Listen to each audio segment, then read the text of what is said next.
샬롬 샬롬 샬롬 샬롬 샬롬. 하나님 사랑합니다. 여러분 주 안에서 사랑합니다.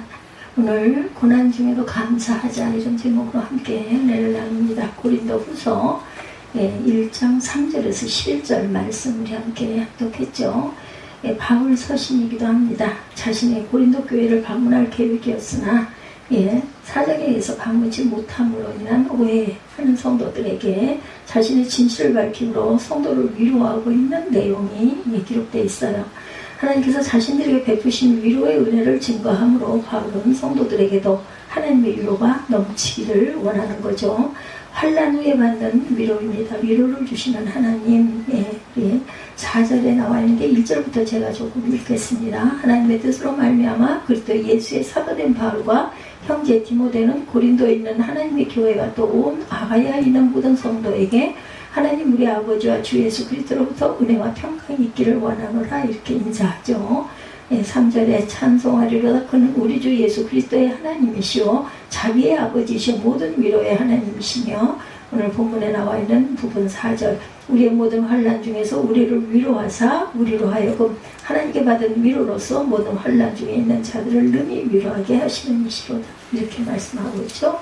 위로의 불 주시는 하나님. 4절이죠. 바울은 고린도 교회에 보내는 편지, 두 번째 편지를 시작하면서 고린도 후서죠. 그러다 보니까 전서가 첫 번째 편지, 두 번째가 고린도 후서. 하나님께서 주신 위로를 증거하고 있어요. 4절에 바울은 아시아에서 복음을 증거하기 위해서 살소만 끊어질 정도로 힘에 지나도록 심한 고생을 했지만 하나님께서 구원해 주시고 위로해 주셨음을 증거하고 있습니다. 사도 바울은 하나님께서 우리에게 위로를 주시는 것은 우리로 하여금 그 하나님의 위로로 환난당한 형제들을 또한 위로하기 위한 그런 마음이라고, 바울의 전도는 어떤 면에서는 하나님의 위로를 전달하는 일을 하고 있습니다. 죄악 중에 심판받게 된 사람들에게 구원을 전하는 일은 이 세상 무엇보다도 큰 위로와 전달이었던 것이죠. 이와 같이 하나님의 위로를 받은 성도들은 고난에 빠진 형제들을 위로해야 하고 가장 큰 위로인 하나님의 복음을 증거하는 일에 힘써야 하겠다라는 것입니다. 돕고 위로하신 하나님이세요. 시편 86편 17절에 은총의 표적을 내게 보이소서. 그러면 나를 미워하는 그들이 보고 부끄러워하오리니 야훼여 주는 나를 돕고 위로하시는 이십니다. 이렇게 고백하고 있습니다. 그래서 어미가 자식을 위로하듯 하시는 하나님. 이사야 66장 13, 14절입니다. 어머니가 자식을 위로한 같이 내가 너희를 위로할 것인즉 너희가 예루살렘에서 위로를 받으리니 너희가 이를 보고 마음이 기뻐 너희 뼈가 연한 그 풀의 무성함 같으리라. 야훼의 손은 그의 종들에게 나타나겠고 그의 진노는 그의 원수에게 더하리라. 진노하심으로 하나님께서 원수들을 물리쳐 주신다라는 말씀을 하고 있습니다. 두 번째, 그리스도의 고난과 함께 주시는 위로다. 5절에 보니까 그러네요. 그리스도의 고난이 우리에게 넘친 것 같이 우리가 받은 위로도 그리스도로 말미암아 넘쳐난다고 말합니다. 자신들의 복음 전파를 위해 바울은 받은 고난을 그리스도의 고난이다 이렇게 말하죠. 그리스도의 고난은 십자가의 고난을 의미합니다. 죄인들을 구속하기 위한 죽음에 이르는 고난이었고, 바울이 복음을 위해 죽기까지 고난받은 것은 바로 그리스도의 남은 고난에 동참하는 것으로 죄인을 구원하신 하나님의 구원 사역으로 말미암은 고난이었던 것이다. 바울은 그리스도의 이 고난에 동참하는 것이 그리스도를 따르는 제자들에게 필수적인 것임을 말하고 있어요. 빌립보서 1장 29절에 증거되어 있습니다. 그리스도의 그 십자가의 고난으로 구원의 길을 열어놓으셨듯이 그리스도로 말미암아 구원의 은혜를 입은 제자들은 복음과 함께 고난을 받으며 구원 사역을 감당해야 하는 것이다. 사도 바울은 자신들에게 그리스도의 고난이 넘친 것 같이 무엇도 위로도 그리스도로 말미암아 넘친다고 말합니다. 주님께서 십자가의 고난 후에 부활의 영광을 받으셨는데 제자들에게도 이러한 영광된 소망이 있어서 큰 위로가 될 것이다. 예언된 고난입니다. 베드로전서 1장 11절입니다. 자기 속에 계신 그리스도의 영이 그 받으실 고난과 후에 받으실 영광을 미리 증언하여 누구를 또는 어떠한 때를 지시하시는지를 상고하니라. 의인의 고난입니다. 시편 34편 19절에 증거합니다. 의인은 고난이 많으나 야훼께서 그의 모든 고난에서 어떻게 해요? 건져주십니다. 하나님을 의지함으로 구원을 받는다고 6절에 증거하죠. 우리가 환난 당하는 것도 너희가 위로와 구원을 받게 하려는 것이요 우리가 위로를 받는 것도 너희가 위로를 받게 하려는 것이니 이 위로가 너희 속에 역사하여 우리가 받은 것 같은 고난을 너희도 견디게 한다. 이 위로가 있으시기 때문에 우리는 잘 감당하고 갈 수 있고 견딜 수 있다는 거죠. 예, 바울은 자신들이 아시아에서 복음을 증거하다가 당한 환난은 마치 죽음과도 같았다. 혹독한 것이었음을 진술하고 있어요. 하나님께서 자신들에게 사형 선고를 받은 것 같은 환난을 당하게 하심은 자신을 의지하지 말고 오직 하나님만을 의지하도록 하기 위함이었다고 바울은 증거합니다. 깨달은 거죠. 그 고난을 통해서 처음에는 뭐 얼마나 힘들었겠어요. 죽을 것 같았겠죠. 그런데 나중에 이 구원이 내가 하나님을 온전히 의지하게 하려고 주신 고난이구나 이것을 깨닫다는 거예요. 하나님께서는 절망과 같은 상태에서 하나님만을 말할 때 구원의 은혜를 베풀어 주셨고 그것을 보고 우리도 또한 그런 상태에서 세상에 무엇을 의지해도 아무 소용이 없는데 하나님을 의지하고 구하고 기도했더니 모든 것이 은혜로 우리가 그것을 눈이 넘어설 수 있었다라는 이야기입니다. 바울은 하나님께서 자신들에게 베푸신 은혜를 증거하면서도 성도에게 자신들을 위하여 기도해 줄 것을 또한 부탁을 합니다. 그래서 우리가 늘 중보가 필요하죠.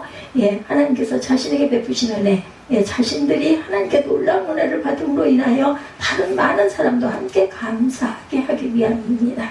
예, 의뢰한 것을 지키시는 하나님입니다. 디모데후서 1장 12절입니다. 이로 말미암아 내가 또 이 고난을 받되 부끄러워하지 아니함은 내가 믿는 자를 내가 알고 또한 내가 의탁한 것을 그날까지 그가 능히 지키실 줄을 확신함이라 말씀합니다. 예, 의뢰한 것을 지시하시는 하나님이셨어요. 사자 입에서도 건져주시죠. 디모데후서 4장 17절입니다. 예, 주께서 내 곁에 서서 나에게 힘을 주시건 나로 말미암아 선포된 말씀이 온전히 전파되어 모든 이방인이 듣게 하려 하시니 내가 사자의 입에서 건짐을 받았느니라. 예, 방문 계획 변경에 대한 그런 설명이 있죠. 12절에 보면 하나님의 은혜로 하는 목회다. 12절입니다. 우리가 세상에서 특별히 너에게 대하여 하나님의 거룩함과 진실함으로 행하되 육체의 지혜로 하지 아니하고 하나님의 은혜로 행함은 우리 양심이 증언하는 바니 이것이 우리의 자랑이라 이렇게 고백하고 있어요. 12절에 하나님의 은혜로 하는 목회. 바울은 고린도 교인들에게 자신이 목회하는 데 있어서 육체의 지혜로 하지 아니하고 하나님의 은혜로 한다 맞습니다. 하나님의 은혜가 없으면 우리가 예배를 드릴 수가 없어요. 예, 저도 또한 이곳에 서서 여러분에게 이렇게 계속해서 설교를 할 수도 없습니다. 이는 고린도 교인들 중 일부가 사도 바울의 사도성에 대해서 의구심을 갖고 있는 것에 대한 바울의 변명이기도 합니다. 바울의 첫 여행 계획은 예배소에서 마게도냐로 가는 길이 먼저 고린도를 방문하고 거기서 마게도냐로 갔다가 귀로에 다시 고린도에 들리는 것이었는데 바뀌었어요. 그죠? 고린도서 1장 15-16절에 내가 확신을 가지고 너희로 두 번 은혜를 얻게 하기 위하여 먼저 너희에게 이르렀다가 16절입니다. 너희를 지나 마게도냐로 갔다가 다시 마게도냐에서 너희에게 가서 너희의 도움으로 유대로 가기를 계획하였으니 이렇게 얘기하고 있어요. 17절에는 어떻게 되어 있나요? 이렇게 계획할 때 어찌 경솔히 했겠느냐? 혹 계획이 이기를 육체를 따라 계획하여 예의하면서 계획하기를 육체를 따라 계획해서 예의하면서 아니라 하는 일이 내게 있겠느냐? 하나님은 미쁘시니라 우리가 너에게 한 말을 예하고 아니라 하니 없노라. 예, 이렇게 증거하고 있어요. 예, 제가 17절 말씀을 읽었습니다. 예, 하나님은 미쁘시니라 우리가 너희에게 한 말은 이해가 아니고 또한 이해하고 아니라 함이 없노라. 18절이죠. 우리 곧 나와 실로아노와 디모데로 말미암아 너희 가운데 전파된 하나님의 아들 예수 그리스도는 예하고 아니라 함이 되지 아니하셨으니 그에게는 예만 되었느니라. 이렇게 증거하고 있어요. 예만 되었느니라. 19절이죠. 그래서 고린도서 1장 28절과 고린도서 2장 4절에 증거되어 있는 거 내가 내 목숨을 걸고 하나님을 불러 증언하시게 하노니 내가 다시 고린도에 가지 아니한 것은 너희를 아끼려 함이라고 말씀합니다. 지혜의 공고하는 말로 아니했다. 지혜의 공고하는 말 고린도 전서 2장 4절입니다. 내 말과 내 전도함이 설득력 있는 지혜의 말로 하지 아니하고 성령이 나타나심과 능력으로 하여 너의 믿음이 사람이 지혜 있지 아니하고 다만 하나님의 능력에 있게 하려 하였노라. 이렇게 고백하고 있죠. 우리가 은혜 안에서 늘 수고합니다. 고린도전서 15장 10절에도 그러나 내가 나 된 것은 하나님의 은혜로 된 것이니 내게 주신 그의 은혜가 헛되지 아니하여 내가 모든 사도보다 더 많이 수고하였으나 내가 한 것이 아니고 오직 나와 함께 하신 하나님의 은혜로다. 그러므로 나나 그들이나 이같이 전파하며 너희도 이같이 믿었느니라 이렇게 얘기해요. 우리가 전파한 모든 것은 하나님의 은혜로 성령께서 내게 힘을 주셔서 전한 것이고 또한 너희들도 이것을 믿었노라 라고 고백하죠. 성령의 말씀을 증거하고자 합니다. 빌립보서 2장 16절입니다. 생명의 말씀을 밝혀 나의 다름박질이 헛되지 아니하고 수고도 헛되지 아니하므로 그리스도의 날에 내가 자랑할 것이 있게 하려 함이라 이렇게 하죠. 예수의 날의 자랑을 위해 수고하는 사도들이에요. 14절에 제가 아까 읽었어요. 그렇죠. 너희가 우리를 부분적으로 알았으나 우리 주 예수의 날에는 너희가 우리의 자랑이 되고 우리가 너희의 자랑이 되는 그것이라. 내가 이 확신을 가지고 너희로 두 번 은혜를 얻게 하기 위하여 먼저 너희에게 이르렀다가 너희를 지나 마게도냐로 가다가 다시 마게도냐에서 너희에게 가서 너희의 도움으로 유대로 가기를 계획하였으니 이렇게 증거되어 있는 내용이죠. 자신들이 복음을 전하고 목회 사역을 감당함에 있어서 진실과 거룩함으로 행하는 것이 주 예수의 날에 자랑할 것이다. 또한 바울은 우리 주 예수 날에 고린도 교인들이 자신의 자랑이 되고 자신이 고린도 교인들이 자랑이 되기를 바란다 이렇게 말하죠. 이 말은 현재 고린도 교인들이 자신에 대해 부분적으로 이해하고 있지만 예수께서 재림하시는 그날에 자신이 그들을 자랑한 것까지 그들도 자신을 자랑할 수 있게 될 것이라는 소망입니다. 바울은 복음을 전하여 하나님의 자녀가 된 성도들이 바로 자신의 사역의 열매로 자랑할 유일한 존재죠. 우리도 또한 그렇습니다. 우리가 예배를 드리고 계속해서 1년, 2년, 10년, 20년, 30년 이렇게 가는 것은 성도들의 열매로 우리 교회가 자랑스러운 교회가 될 것이라는 이야기죠. 복음을 전해 하나님의 자녀된 성도들이 바로 자신의 사역의 열매다. 바울의 주의 날의 성도들이 자신의 자랑이 되고 자신이 성도들의 자랑이 되기를 바란다는 것은 진실함과 거룩함으로 성도를 대했기 때문이라는 것입니다. 세상을 심판하시는 날이죠. 로마서 2장 16절에 곧 나의 복음에 이른 바와 같이 하나님이 예수 그리스도로 말미암아 사람들의 은밀한 것을 심판하시는 그날이라. 또한 그날까지 보존되어야 한다. 데살로니가전서 3장 13절입니다. 너희 마음을 굳건하게 하시고 우리 주 예수께서 그의 모든 성도와 함께 강림하실 때 하나님 우리 아버지 앞에서 거룩함이 흠이 없게 하기를 원한다 이렇게 고백합니다. 목회자의 자랑인 성도예요. 목회자들은 성도와 자랑스럽습니다. 데살로니가전서 2장 19절에서 20절입니다. 우리의 소망이나 기쁨이나 자랑의 멸관이 무엇이냐. 그가 강림하실 때 우리 주 예수 앞에 너희가 아니냐. 너희는 우리의 영광이요 기쁨이다 말씀하죠. 성도들이 우리의 자랑이다. 바울의 변명입니다. 확신으로 성도들을 대하는 사도들 15절이죠. 아까 읽었어요. 내가 이 확신을 가지고 너희로 두 번 은혜를 얻게 하기 위하여 먼저 너희에게 이르렀다가 이렇게 말씀을 시작했어요. 바울은 자신과 다른 사도들이 복음을 전하는 데 있어서 육체의 지혜로 하지 아니하고 하나님의 은혜로 행하였으니 의심이 증거하고 양심이 증거하고 이것이 자기들의 자랑거리다. 바울이 복음을 전파함에 있어서 육체의 지혜로 하지 아니하고 하나님의 은혜만을 의지한 것은 복음은 하나님의 은혜가 아니고는 증거가 될 수 없기 때문이라는 것입니다. 복음은 세상의 지혜로 이해할 수 없는 것으로 하나님의 은혜로 주시는 믿음의 지혜로만 깨닫게 된다. 그래서 하나님께서는 전도에 미련한 것으로 믿는 자들을 구원하시기를 기뻐하셨던 것이죠. 고린도전서 1장 21절입니다. 하나님의 지혜에 있어서는 이 세상이 자기 지혜로 하나님을 알지 못하므로 하나님께서 전도에 미련한 것으로 믿는 자들을 구원하시기를 기뻐하셨도다 이렇게 말씀하세요. 거룩함과 진실함으로 고린도후서 1장 오늘 본문 12절이죠. 우리가 이 세상에서 특별히 너에게 대하여 하나님의 거룩함과 진실함으로 행하되 육체의 지혜로 하지 아니하고 하나님의 은혜로 행함은 우리 양심이 증언하는 보니 이것이 우리의 자랑이라. 육체대로 행치 않았어요. 고린도후서 10장 3절입니다. 우리가 육신의 행위나 육신에 따라 싸우지 아니하노니 우리의 싸우는 무기는 육신에 속한 것이 아니요 오직 어떤 경관진도 무너뜨리는 하나님의 능력이라 모든 이론을 무너뜨리고 하나님 아는 것을 대적하여 높아진 것을 다 무너뜨리고 모든 생각을 사로잡아 그리스도에게 복종하게 하니 너희의 복종이 온전하게 될 때 모든 복종하지 않은 것을 벌하려고 준비하는 중에 있노라 이렇게 고백합니다. 고린도후서 10장 3절 3절, 4절, 5절까지의 내용입니다. 신실하신 하나님이다. 18절에 말하죠. 바울은 하나님께서 예라고 말씀하시고 아니라고 말씀하심으로 약속을 변개치 아니하시는 신실하시는 분이다. 18절입니다. 하나님은 미쁘시니라. 이 미쁘다는 이야기는 진실하십니다. 우리가 너희 안에 한 말은 예하고 아니라 함이 없노라. 우리 곧 나와 실로하는 디모데로 말미암아 너희 가운데 전파된 하나님의 아들 예수 그리스도는 예하고 아니라함이 되지 아니하셨으니 그에게는 예만 되었느니라. 하나님의 약속은 얼마든지 그리스도 안에서 예가 되니 그런즉 그로 말미암아 우리가 아멘 하여 하나님께 영광을 돌리게 된다라고 말씀하죠. 하나님께서 예라고 말씀하신 후에 아니라는 말씀하심으로 약속을 변개치 아니하시는 신실하신 분은 바로 예수 그리스도시다.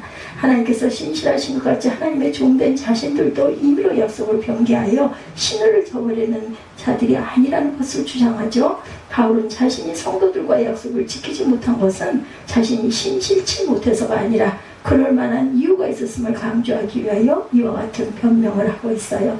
하나님은 미쁘시다. 고린도전서 1장 9절입니다. 너희를 불러 그의 아들 예수 그리스도 우리 주와 더불어 교제하게 하시는 하나님은 미쁘시도다. 진실하심이시도다. 이런 거죠. 해석을 하자면 또한 패할 수 없는 하나님의 미쁘심. 로마서 3장 3절입니다.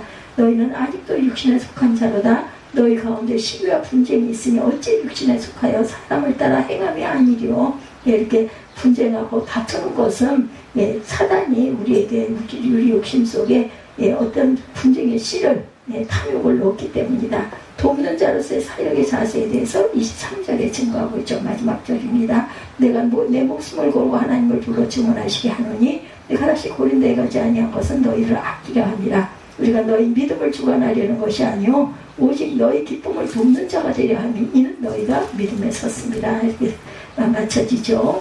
바울은 자신이 고린도에 가지 아니한 것은 그들을 아끼려 함이라고 증거합니다.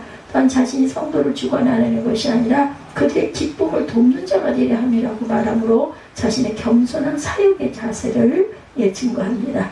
바울은 자신이 사랑으로 목회 사역을 감당함을 강조하고 있어요. 이런 바울의 겸손한 자세는 우리 모두가 복음 사역자가 본받아야 할 바람직한 사역 자세다. 믿음의 주관자는 누구세요? 하나님이시죠. 고린도전서 3장 7절에 그런즉 씻는 자나 물 주는 이는 아무것도 아니로되 오직 기르게 하시는 이는 하나님뿐이시라. 그러니까 우리는 섬기는 자세가 온전해야 되겠죠. 마태복음 20장 26절입니다. 너희 중에는 그렇지 않아야 하나니 너희 중에 누구든지 크고자 하는 자는 너희를 섬기는 자가 되고 너희 중에 누구든지 으뜸이 되고자 하는 자는 너희의 종이 되어야 할 것이다. 그래서 고린도후서 1장 전체의 결론은 바울이 복음과 성도를 위하여 헌신하며 겸손하게 사역을 감당한 것과 같이 모든 성도는 자신을 낮추고 복음을 위하여 주어진 직분을 충성스럽게 감당해야 할 것이다. 이는 교역자뿐 아니라 그리스도의 몸된 교회의 지체로 섬기는 모든 성도에 갖추어야 할 봉사의 자세라는 거죠. 그래서 우리는 고난 중에도 감사해야 된다. 주님의 위로와 평화가 저와 여러분 모두에게 임하시길 바라요. 희망이라는 말을 들으면 여러분들 어떤 상상이 떠오르십니까? 여러분들 지금보다 더 나아질 것 같은 기대, 위로와 격려, 회복, 힘을 나게 하는 소망과 같은 우리 마음 한편을 따뜻하게 하는 단어가 바로 소망이에요. 그렇죠? 회복, 그렇죠? 그러나 해석하기도 오늘날 우리 사회는 희망의 등불보다는 절망의 그림자가 더 센 힘을 갖고 있기는 합니다. 우리 지나간 코로나 벌써 한 5년, 6년여 된 것 같아요. 그렇죠? 정말 힘들었었던 그 고비를 우리가 넘어왔어요. 그때는 정말 희망보다는 절망. 내가 어떻게 될 것인가. 내일 눈을 떴을 때 내가 내일은 어떤 볼일을 봐야 되는데 우리가 이랬을 때 별일이 없이 돌아올 수 있을까? 물음표였어요. 특히나 백신이 발견되기 전에는 더 했죠. 19죠. 19년, 20년 때 아주 심했죠. 그만큼 희망보다 절망이 가득했던 그때 우리 그리스도인들은 본성적으로 희망을 탁취한 사람들임에도 불구하고 궁극의 소망 되신 그분께서 우리와 함께 하심을 알면서도 굉장히 불안했었던 그 시기를 우리가 헤치고 지나왔습니다. 그리스도인들 우리는 과연 이 어두운 세상에 희망의 등불로 살아가고는 있는지, 또는 그리스도인들이 몸된 공동체인 교회가 희망의 방주로 제 역할을 과연 하고는 있는지, 엄중하게 물을 수밖에 없는 시대를 우리가 살아가고 있어요. 매일매일 엄청나게 많은 변화를 하고 있죠. 로봇이 나와서 가끔가다 음식을 먹으러 식당 같은 데 가면 신기하다 하고 바라봤는데 어느덧 로봇은 어느 사이 자취를 거의 다 감춰버리고 AI 시대가 되었습니다. 그래서 요즘에 보니까 신문에 잠깐 읽어봤더니 SK 그 큰 기업에서 나이 제한 전무 또한 학벌 전무 아무 상관없이 정말 능력 있는 자들을 뽑는다, 이런 그 채용 공고가 나와서 아주 굉장한 이슈가 됐습니다. 그래서 많은 기업들이 그렇게 가게다 학벌, 나이, 여러 가지 아무 상관없다는 거예요. 정말 능력만 있으면, 그 부분에 능력만 있는 자를 채용하겠다. 고린도후서는 바울이 고린도교회 공동체에 쓴 두 번째 편지, 바울서신을 읽고 성찰할 때 주의하게 다뤄야 할 요소들이 고린도후서에 들어있습니다. 1세기 도시 공동체의 특성, 또한 각 교회의 개성과 역사, 또는 로마 제국과의 관계 등 여러 고려해야 할 것들이 많고 아주 중요한 부분들이 고린도후서에 실려 있어요. 무엇보다도 바울서신을 읽을 때 가장 중요하고 염두에 둬야 할 것은 바로 편지를 쓴 이의 심정, 무엇 때문에 이 편지를 이렇게 열심히 써서 보냈을까입니다. 사도가 이 편지를 지금 어떤 심정으로 한 자씩 한 자씩 써내려가고 있는지 이해한 것이 우리가 오늘의 사는 성도로서 바울 서신을 대할 때 아주 중요한 요소라는 거. 바울은 어떤 상황에 이렇게 편지를 써야만 했을까? 고린도 교회가 아주 여러 가지로 문제가 많은 교회였어요. 사도와 교회 간에 어떤 일이 있었길래 사도는 어떤 심정으로 이렇게 썼을까를 우리는 깊이 성찰해 봅니다. 감옥에 갇힌 바울이죠. 우리가 읽은 고린도후서 서두의 촉법과 안부 인사 부분은 다른 바울 서신의 안부 인사와 조금 차이가 있어요. 가령 바울의 사상과 특징이 잘 드러나 있는 로마서, 빌립보서, 갈라디아서 등을 살피면 서신의 첫 시작은 주로 감사와 찬송, 안부와 축복을 담고 있는데 고린도후서는 무거운 단어와 표현들이 나오는 것을 보게 됩니다. 예컨대 우리가 온갖 환난을 겪었다, 고난과 고초를 겪었다라는 묘사가 계속 나오죠. 여기까지는 일반적으로 사역간에 겪게 되는 고단함에 대한 은유적 표현이라고 할 수가 있으나 오늘 보면 후반부 내용이 심각합니다. 우리가 힘에 겨워 짓눌렸다, 살 희망을 잃을 지경이다, 이미 죽음을 선고받은 몸이다, 이런 이야기들이 나와요. 죽음의 고비를 겪었다와 같은 교회 성도들을 향한 편지의 도입부가라고 하기에는 아주 무겁게 느껴지는 기록을 바울은 전하고 있습니다. 다시 한번 보면 하나님의 뜻으로 말미암아 그리스도 예수의 사도된 바울과 형제 디모데는 고린도에 있는 하나님의 교회 온 아가야에 있는 모든 성도에게 하나님 우리 아버지와 주 예수 그리스도로부터 은혜와 평강이 있기를 원하노라, 찬송하리로다. 그는 우리 주 예수 그리스도의 하나님이시오, 자비의 아버지시오, 모든 위로의 하나님이시며 우리의 모든 환난 중에서 우리를 위로하사 우리로 하여금 하나님께 받은 위로로 모든 환난 중에 있는 자들을 능히 위로하게 하시는 이시로다. 그리스도의 고난이 우리에게 넘친 것 같이 우리가 받는 위로도 그리스도로 말미암아 넘치는도다. 우리가 환난 당하는 것도 너희가 위로와 구원을 받게 하려는 것이요, 우리가 위로를 받는 것도 너희가 위로를 받게 하려는 것이니 이 위로가 너희 속에 역사하여 우리가 받은 것 같은 고난을 너희도 견디느니라. 너희를 위한 우리의 소망이 견고함은 너희가 고난에 참여하는 자 된 것 같이 위로해도 그럴 줄 아니라, 이렇게 말하고 있죠. 그래서 8절에 보니까 형제들아 우리 아시아에 당한 환난을 너희가 모르기를 원하지 아니한다. 힘에 격도록 심한 고난을 당하여 살 소망까지 끊어지고 우리 자신이 사형 선고를 받은 줄 알았으니 이는 우리로 자기를 의지하지 말고 오직 죽은 자를 다시 살리시는 하나님만 의지하게 하심이라. 그가 이같이 큰 사망에서 우리를 건지셨고 또 건지실 것이며 이후에도 건지시기를 그에게 바라노라.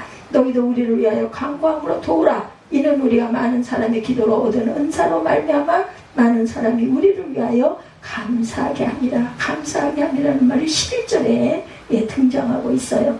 우리는 물어야 되죠. 도대체 바울에게 무슨 일이 있었던 것일까? 제가 그래서 아까도 읽었지만 다시 한번 쭉 읽어봤습니다. 저는 성경을 읽다 보면요 끝을 못 내요. 자꾸 읽고 싶어져가지고 어떤 상황이었기에 바울은 이런 처절한 심정의 편지를 교회에 보내게 되었을까? 본문 고린도후서 1장 8절에 실마리를 제공하죠. 형제 자매 여러분, 우리가 아시아에서 당한 환란을 여러분이 알기를 바란다. 우리는 힘에 겪고 너무 짓눌려 마침내 살 소망도 살 희망마저 이를 지경에 이뤘다, 이렇게 묘사하고 있습니다. 우리가 아시아에서 당한 환란을 기억해라 라고 말하고 있어요. 아시아에서 어떤 환란을 겪었어요? 보니까 사도행전 19장 21절에서 27절에 보니 서신에서 명확히 다루지 않기 때문에 우리는 추측이 될 수밖에 없으나, 여러 학자들은 바울이 에베소에서 겪었던 박해와 투옥, 그런 정황과 경험이 오늘 본문과 관련이 되어 있다라고 사도행전 19장 21절에서 27절에 증거하고 있습니다. 또한 바로 이어지는 9절 말씀에 우리는 이미 죽음을 선고받은 몸이다, 이렇게 느꼈다고 얘기하죠. 표현을 밀어볼 때 바울은 감옥에 두었고 사형 선고를 받았거나 그의 준하는 고통을 겪었으리라고 추정을 하고 있어요. 그러나 중요한 것은 바울의 어떤 정밀 고초를 겪었는가, 그것보다는 그의 심정입니다. 서두에도 아직 해야 할 일이 많다고 교회마다 전해야 할 말씀이 많은데, 사도와 그가 전한 복음을 대적하는 자들에 의해 옥에 갇히고 생명의 위협을 실제로 당했던 바울의 심정, 내가 이렇게 할 게 많은데 아직은 죽을 때가 아닌데 이러지 않았겠어요? 우리 개인들도 그런 생각을 하죠. 자녀가 어리거나 할 때 부모가 누군가가 병에 걸렸어, 불치의 병에 걸렸어. 그럼 제일 먼저 생각하는 게 아이고 애들이 저렇게 어린데 내가 벌써 가면 어떻게 하나, 이런 생각하는 것과 똑같다는 거죠. 바울이 박해가 두렵고 처형으로 생명이 끊어지는 것이 무서웠을까? 그런 것도 있었겠죠. 사람인데 죽음에 대한 근원적 두려움이 없었을 리는 없습니다. 그러나 바울은 다마스커스에서 주님의 음성을 들었던 그때 이미 자신의 운명이 어떻게 흘러갈 것인지 온몸으로 자각했던 사람이에요. 다마스커스에서 주님은 당신의 음성을 분명히 말씀하죠. 사도행전 9장 15절입니다. 주께서 그에게 말씀하십니다. 가거라. 그는 내 이름을 이방 사람들과 임금들과 이스라엘 자손들 안에 가지고 갈 내가 택한 내 그릇이다. 그가 내 이름을 위하여 얼마나 많은 고난을 받아야 할지를 내가 그에게 보여주려고 한다, 이렇게 말한 바가 있습니다. 주께서 직접 많은 고난을 받을 것이라고 말씀하셨어요. 이방인들을 위해 바울은 예수의 전파자, 이방인을 위한 사도로 부름받은 그 순간부터 자신의 길 앞에는 오로지 고난과 고초밖에 없음을 인지하고 있었던 거죠. 과정이 아니라 바울에 대한 기억과 기록, 과정이 아니라 그 다음 사도행전은 바울이 복음을 전하는 것마다 박해를 당하고 생명의 위협을 당했다고 기록하고 있습니다. 사도는 가는 곳마다 죽음과 동행했다 해도 과언이 아니에요. 따라서 바울의 이 극심한 괴로움은 단지 육체의 고통을 당했다는 데 있지 않고, 괴롭히고 죽게 만들었던 것은, 이 질문을 잠시 한편에 두고 한 가지 이야기를 더합니다. 거짓 사도들의 이야기죠. 바울이 고린도 교회를 생각했을 때 그를 괴롭게 했던 것은 아시아에서 어떤 환란을 당해 목숨의 위협을 당하는 지경에 이르게 된 것에만 멈추지 않았다. 어쩌면 바울을 더욱더 괴롭고 고통스럽게 한 일이 슬프게도 바울과 고린도 교회와의 관계였다는 것입니다. 고린도 후서는 고린도 전서 다음의 서신이죠.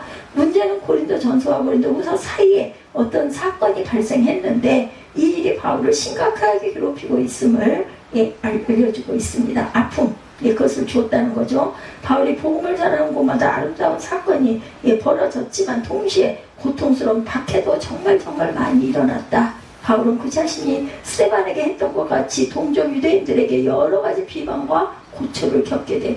스데반이 돌 맞아 돌아갈 때 그 앞에 누가 있었어요? 지금 이름이 바뀌어서 바울이랑 같은 이름이긴 하지만, 그죠? 있지만 그때 사울로서 그 옷을 지키고 있었어요. 스데반이 돌 맞는 그 현장에 있었던 그런 바울입니다. 이를 가리켜 바울의 외적 고난이다. 그러나 바울의 사역이 점차 확대되면서 바울은 예기치 못한 또 다른 고난에 봉착하게 됩니다. 바울의 복음을 교묘히 변형해 다른 복음을 전하는 자들, 그저 거짓 선지자들이죠. 사도로서의 권위를 의식해 하는 자들, 자기는 하나님으로부터 특별한 계시를 받아 영적으로 충만하니 저 보잘것없는 바울은 더는 주님의 교회의 사도라고 볼 수도 없다 하는 자들이 나타났다는 거죠. 통칭하여 거짓 사도들의 등장입니다. 그리고 무엇보다 바울의 마음을 쓰라리게 만든 것은 고린도 교회 성도들이 하나둘 그 거짓 사도들의 달콤한 말에 현혹되기 시작했다, 흔들리기 시작합니다. 거짓 사도들이 전한 다른 복음을 받아들이게 되므로 그리스도의 온전한 복음으로 세워졌던 교회가 흔들리고 무너지기 시작했다. 영적인 지도자이자 목회자로 여겼던 바울은 의심하기 시작했고, 더 이상 그가 전하는 복음을 믿을 수 없겠다는 사람들이 나오기 시작을 하죠. 절망 속의 바울입니다. 이제 앞서 말씀드렸던 바울을 절망스럽게 만들었던 극심한 고통과 함께 다른 복음을 전하고 사도를 의미하는 거짓 사도들의 등장으로 고린도 교회가 무너지고 있다는 소식은 바울에게는 정말 마음 아픈 참담한 고통이겠죠. 육체의 고통도 괴로운데 교회가 무너지고 있다는 소식을 듣게 된 바울, 요즘처럼 차 한 번 타면 휙 가서 도착할 수 있는 곳이 아니에요. 그렇죠? 굉장한 거리를 걸어가야 되고 배를 타고 가야 되는 거죠. 이 바울의 심정이 과연 어땠겠는가.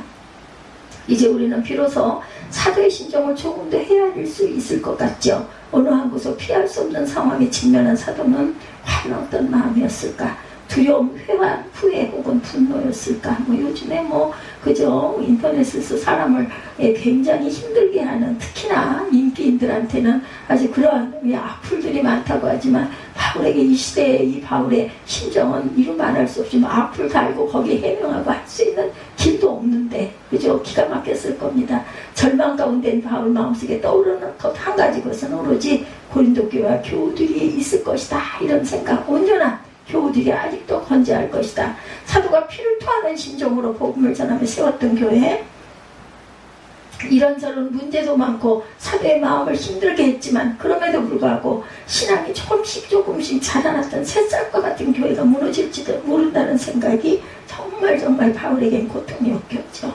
내가 복음을 전하다가 목숨을 잃는 것은 이미 주님께 정하신 일이다. 그러나 홀로 남게 될 교회, 고린도 교회는 어떻게 될 것인가. 고린도 교회가 거짓 사도들의 그릇된 복음을 단호히 거부할 수는 있을까? 굳건히 복음에 서서 신앙을 키워나갈 수는 있을까? 제가 수술하고 있었을 때 저도 이런 비슷한 심정을 가졌습니다. 교회가 어떻게, 주의를 어떻게 보내고 있을까? 그렇죠?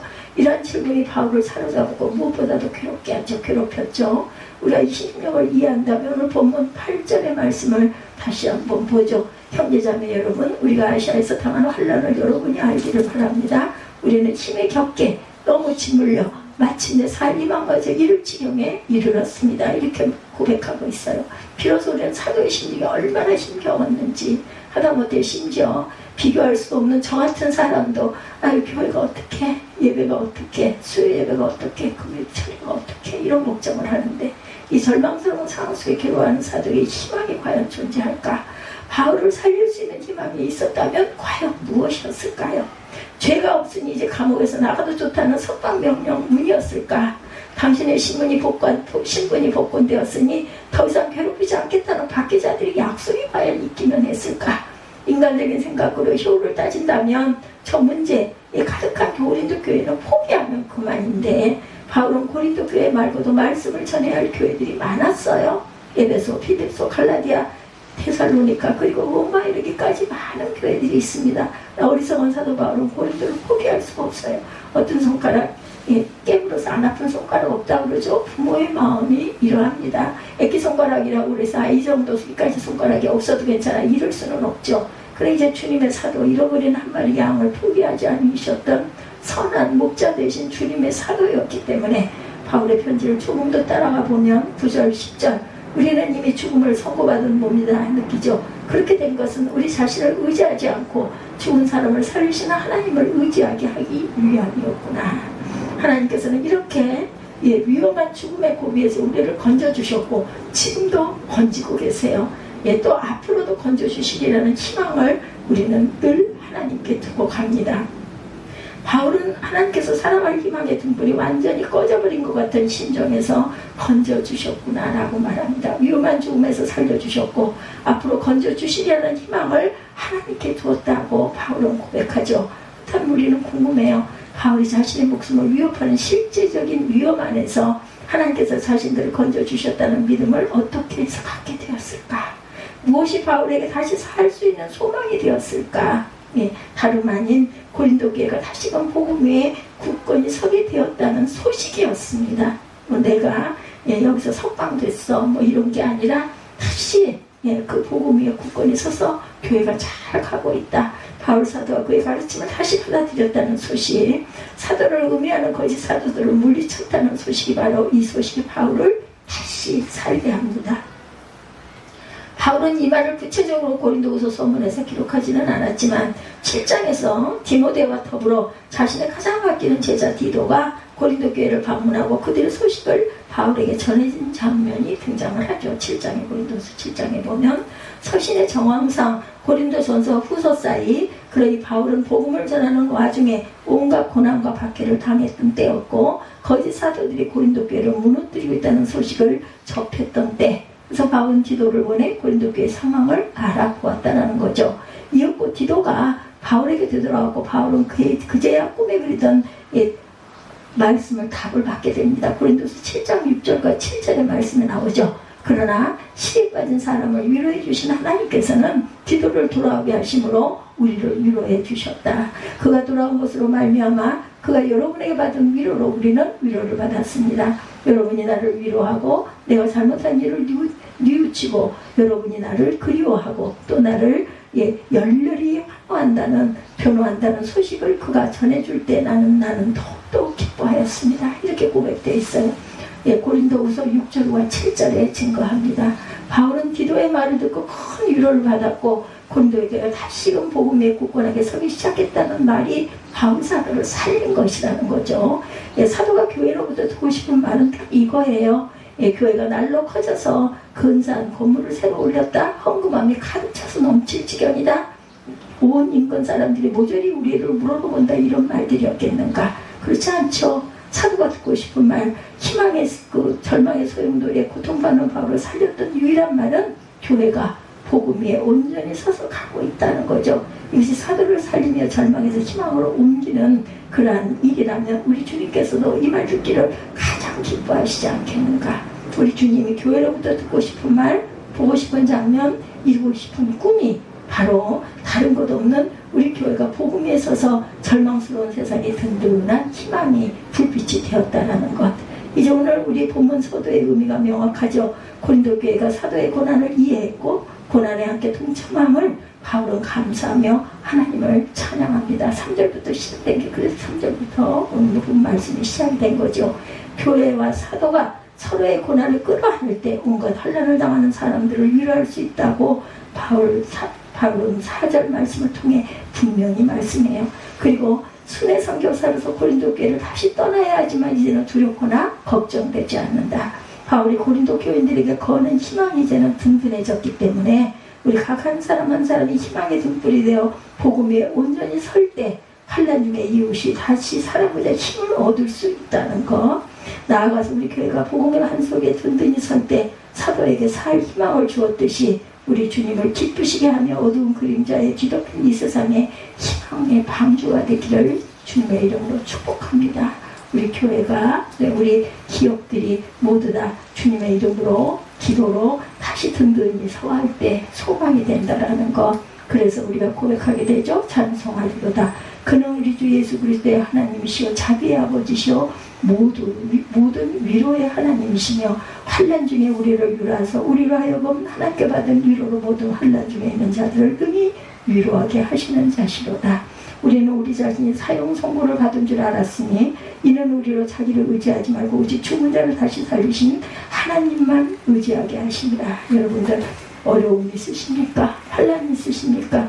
나만 의지하고 나만 바라보라 라는 사인이구나 이렇게 깨달아 아시는 저와 여러분들이 되시기를 주님의 이름으로 축복합니다.